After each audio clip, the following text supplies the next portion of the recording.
Bonjour. Je poste aujourd'hui un message sur ce site car je suis en quête de réponse.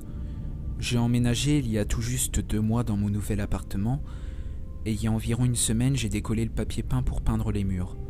Je me suis rendu compte qu'à un endroit le papier peint dissimulait un trou dans lequel j'ai trouvé un carnet. Le trou était profond dans le mur mais l'épaisseur du carnet comblait sa largeur, ce qui rendait le trou absolument invisible une fois recouvert. Il n'y a aucun nom ni aucune date dessus. J'en ai pas parlé au propriétaire parce qu'il est injoignable et je ne peux pas contacter le ou les anciens locataires sans passer par lui. Si quelqu'un pouvait m'apporter un début de réponse quant à ce qu'il y a dans ce carnet, je lui en serais très reconnaissant. Voici la retranscription de ce qui s'y trouve. Aujourd'hui, je suis descendu à la cave pour la première fois depuis que j'habite ici. Je voulais y amener mon vieux meuble télé. Il n'est pas abîmé mais j'en ai trouvé un qui me plaît mieux. Alors j'ai voulu le descendre, des fois que je puisse le revendre ou le donner à quelqu'un. En arrivant dans la cave, malgré le fait que la lumière soit très faible, j'ai trouvé mon box assez vide parce qu'il porte le numéro de mon appartement. Il était au fond du couloir face à moi, pas comme les autres qui étaient disposés face à face sur le côté. Juste avant d'ouvrir la porte, je me suis rendu compte qu'il y avait un ronflement qui venait de l'intérieur. J'ai attendu pendant au moins 10 minutes avant que ça s'arrête. À ce moment-là, j'ai regardé entre les planches de la porte et j'ai vu quelque chose se déplacer à 4 pattes dans la largeur du box. Comme ses yeux reflétaient la lumière, j'ai pu voir que ça regardait vers moi. Ça respirait fort aussi, comme si ça avait la gorge prise. Au bout d'un moment qui m'a paru long, c'est arrivé vers moi en rampant très rapidement. Ça a collé sa tête à la porte, au niveau de la mienne, et ça m'a reniflé. Son haleine puait le rat mort, l'urine et la terre humide. Je suis remonté chez moi à la vitesse de l'éclair. Je ne sais pas ce que c'est, mais ça me terrifie. Pourtant j'ai tellement envie de savoir. Je n'arrive pas à arrêter d'y penser. Aujourd'hui je suis redescendu à la cave avec une lampe torche pour essayer de voir un peu mieux cette chose à travers les planches de la porte. Quand je suis arrivé, j'ai regardé un premier coup sans la lampe. La chose était en boule, collée au milieu du mur du fond, et avait l'air de dormir. Ensuite, j'ai allumé la lampe et je l'ai collée contre la porte à un endroit où les planches se séparent. Je n'ai pu la voir qu'1 ou 2 secondes avant qu'elle n'aille se réfugier dans un coin d'ombre, en rampant et en poussant un grognement. Une partie de la lumière lui était arrivée en plein dans les yeux et l'avait réveillée d'un coup. Cette chose ressemble à une femme, vieille et desséchée. Sa peau est grise et craquelée, et elle est horriblement maigre. On dirait un cadavre. J'ai même cru voir ses côtes et les os de ses coudes dépassés. Les ongles de ses mains sont noirs et cassés. Pas étonnant vu qu'elle rampe en s'agrippant au sol et en poussant sur ses pieds. Mais le pire, ça reste son visage. Son crâne est parsemé de touffes de cheveux longs et blancs, extrêmement fins. Tout le quart avant du côté droit de sa tête est dépourvu de peau. On voit son os dépassé, entouré par des bords de chair noire pourrie. Ses yeux n'ont pas de paupières et ne sont que 2 grosses billes noires luisantes, bien trop grosses, enfoncées dans son crâne. Elle n'a pas de nez non plus, pourtant la forme du trou qu'elle a à la place laisse penser qu'elle devrait en avoir un. Et sa bouche, mon Dieu, sa bouche. Elle n'a pas de lèvres et à peine quelques grosses dents cassées, jaunes ou noires et très espacées. Certaines sont carrées, d'autres pointues, mais pas naturellement, comme si elle les avait cassées pour les rendre comme ça. En plus, elles ne sont pas du tout alignées.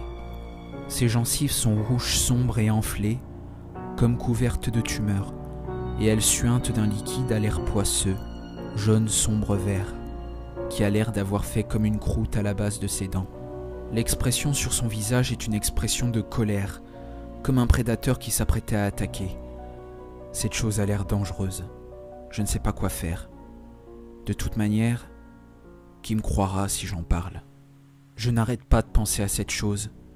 Je retourne son image dans ma tête et je l'imagine vivant dans ce box, mangeant des insectes qui passent à sa portée et attrapant un rat de temps en temps. J'imagine ses dents entrant dans la chair du rongeur, la pression faisant éclater les tumeurs de ses gencives et laissant échapper le liquide jaune-vert dans un petit craquement. Puis je vois ses dents tirer les entrailles du petit animal de son ventre alors qu'il est encore vivant, se tortillant de douleur et de peur, et couinant comme un jouet en caoutchouc. Plus j'y pense, et plus je trouve à cette chose quelque chose de noble, de beau même. Ça fait plusieurs jours que je passe quotidiennement au moins une fois par la cave. Je tapote contre la porte pour faire savoir à la chose que je suis là, et je m'assois en tailleur, le dos et la tête collés à la porte. Au début, elle se méfiait sûrement à cause du coup de la lampe, mais petit à petit, elle s'est mise à s'approcher de plus en plus de la porte, pour finalement se mettre à renifler. Hier, elle a même passé ses doigts entre les planches pour me toucher les épaules et les cheveux. Je crois qu'elle commence à s'habituer à moi. À vrai dire, même moi je m'habitue à elle, et au final, son haleine n'est pas si dérangeante que ça. Je le savais, elle s'est habituée à moi. Et ça fait même plusieurs jours que quand j'arrive, je l'entends venir à la porte pendant que je traverse la cave. Elle sait que c'est moi. Elle a même l'air heureuse de me voir. Maintenant, elle passe à chaque fois ses doigts entre les planches pour me toucher. Elle essaye même de passer son regard pour me voir. En réponse, je touche ses doigts. Comme ça, elle sait que je suis en confiance. Je crois que je pourrais bientôt essayer d'entrer. Je l'ai fait. Aujourd'hui, j'ai ouvert la porte et je suis entré dans le box. J'ai bien sûr fait attention de bien refermer derrière moi et je me suis mis en tailleur au bout de la pièce. Ce n'était pas très confortable parce qu'il y avait plein de petits os au sol, sûrement les vieux repas de la chose. Elle a rampé vers moi, puis elle s'est accroupie juste en face de moi. Elle a passé un bon moment à me renifler, mais elle a fini par toucher mon visage, comme un aveugle qui cherche à arrêter quelqu'un. Ce qui est bizarre parce que ses yeux brillent dans le noir. Ça voudrait dire qu'elle peut voir dans l'obscurité normalement, néanmoins je l'ai laissé faire.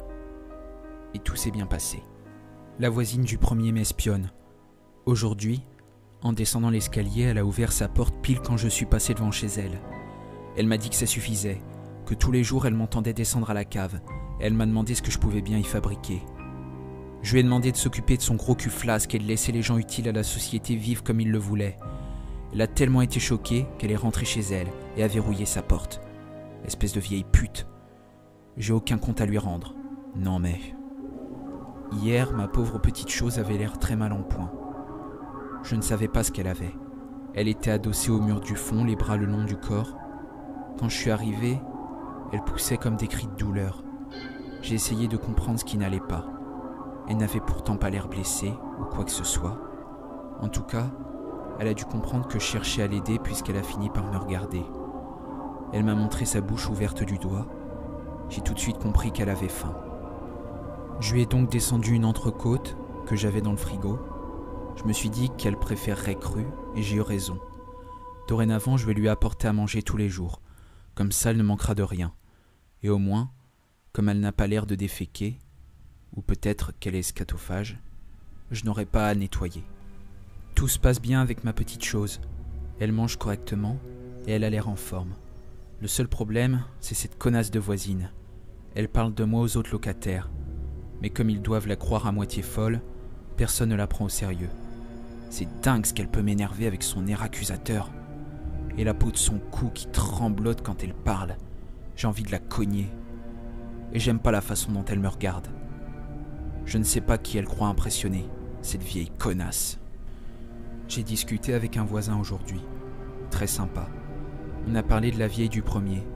Il m'a raconté avec un air amusé qu'elle disait à tout le monde que je gardais quelque chose à la cave. Mais il m'a rassuré en m'expliquant que ce n'était qu'une vieille commère à moitié folle et qui ne cherchait qu'à se rendre intéressante, et que de toute façon, personne ne l'écoutait vraiment. Sur ce point, j'avais vu juste. Il a aussi dit que de toute manière, je pouvais aussi bien héberger un troll là-dedans, que ça faisait des années que personne n'y descendait plus. Je lui ai quand même inventé l'excuse comme quoi je faisais des travaux de rénovation chez moi et que j'entreposais des pots de colle et de peinture là-bas, parce que je ne supportais pas l'odeur, histoire de ne pas éveiller le moindre soupçon. Ma chose et moi commençons à être vraiment liés. Maintenant, quand je descends, elle vient se coller à moi et elle me caresse. Elle essaye même de m'embrasser le cou. Mais forcément, elle n'y arrive pas, comme elle n'a pas de lèvres. Aujourd'hui, je lui ai rendu ses caresses. J'ai touché sa poitrine. Elle était rêche et tombante. Pourtant, je crois qu'elle a aimé ça. Moi, par contre, je suis certain que j'ai aimé ça. Elle mérite mieux que de la viande morte. Aujourd'hui, j'ai attrapé le chat de la vieille connasse du premier pendant qu'il était sur la fenêtre, et je lui ai apporté. Elle a poussé des grognements de joie et des raclements de gorge en la voyant. Elle l'a mangé jusqu'au dernier morceau. Elle n'a laissé que son squelette. Quand elle a eu fini, elle m'a sauté dessus et m'a pris dans ses bras, comme pour me remercier. Je crois qu'il est temps de faire passer notre relation à l'étape supérieure. Ça fait quelques jours que j'attrape des animaux dans la rue pour lui donner. Chats errants, des chiens mal surveillés. À chaque fois, elle est heureuse de manger de la bonne viande encore palpitante et saignante. Pourtant, je voudrais lui offrir quelque chose de vraiment spécial. La soirée d'hier a été magnifique. En rentrant chez moi, j'ai vu une mère qui cherchait quelque chose dans le compartiment de sa poussette. Comme elle n'avait plus les yeux sur son bébé, j'ai saisi l'occasion. J'ai pris le mioche, j'ai couru le plus vite possible jusqu'à mon immeuble. Je l'ai entendu appeler au secours derrière moi, mais j'étais déjà hors de vue. Elle n'a même pas pu voir en fait, parce que juste après avoir pris le gosse, j'ai tourné derrière un immeuble. Par contre, ce petit con n'arrêtait pas de gueuler. En plus, il était vraiment moche, avec sa tête de bulldog, sa grosse tête et la morve qui lui coulait du nez. Du coup, je l'ai frappé en plein visage pour le faire taire. Ça a marché. Il avait le visage enflé et violet. Il saignait même un peu. Mais il a fermé sa grande gueule. En même temps, il avait l'air à moitié inconscient. Mais bon, passons. Je l'ai apporté à ma petite chose. Elle a adoré. Elle a même tenu à partager son repas avec moi. Maintenant, je suis sûr qu'elle m'aime. J'ai attrapé la vieille du premier dans la matinée. J'ai réussi à l'assommer. Là, elle est dans ma cuisine, un torchon en boule dans la bouche, pour pas qu'elle gueule si jamais elle se réveille, et du fil de fer serré en bas des épaules et en haut des cuisses. Ça va lui couper le sang dans les membres, et ça la rendra plus facile à mâcher. Car ce soir, j'offre à ma petite chose chérie le repas de sa vie. C'était vraiment la plus belle nuit de ma vie. J'ai descendu la vieille vers 23h et on a commencé à la manger. Ma petite chose avait l'air ravie. En plus, pendant qu'on attaquait les intestins, et juste après avoir eu fini les 2 bras et une jambe, la vieille est revenue à elle. En voyant dans l'état où elle était, elle a essayé de crier, et elle s'est mise à sangloter. Ça m'a bien fait rire, et ça a plu à ma petite chose. Comme elle devenait agaçante, au bout d'un moment, on a décidé de lui ouvrir le crâne pour s'en partager le contenu. On se regardait droit dans les yeux en mangeant et finalement, arriva ce qui arriva. Je l'ai allongée sur le dos et j'ai baissé mon pantalon pour lui faire l'amour. J'avais mal en la pénétrant. Ça accrochait et ça me coupait. Pourtant, je ne pouvais pas m'arrêter, même alors que c'était difficile. Elle tortillait ses membres en poussant des cris et des grognements inhumains.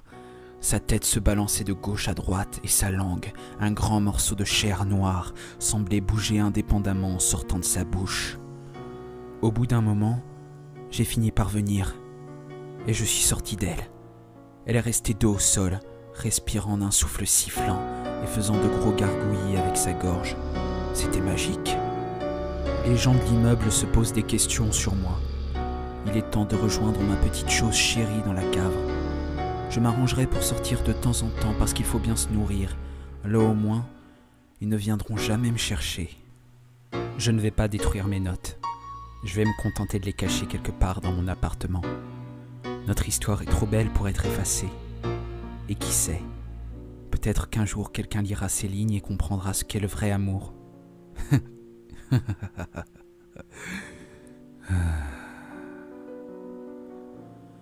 Une fois que ce message sera terminé, j'amènerai ce carnet à la police.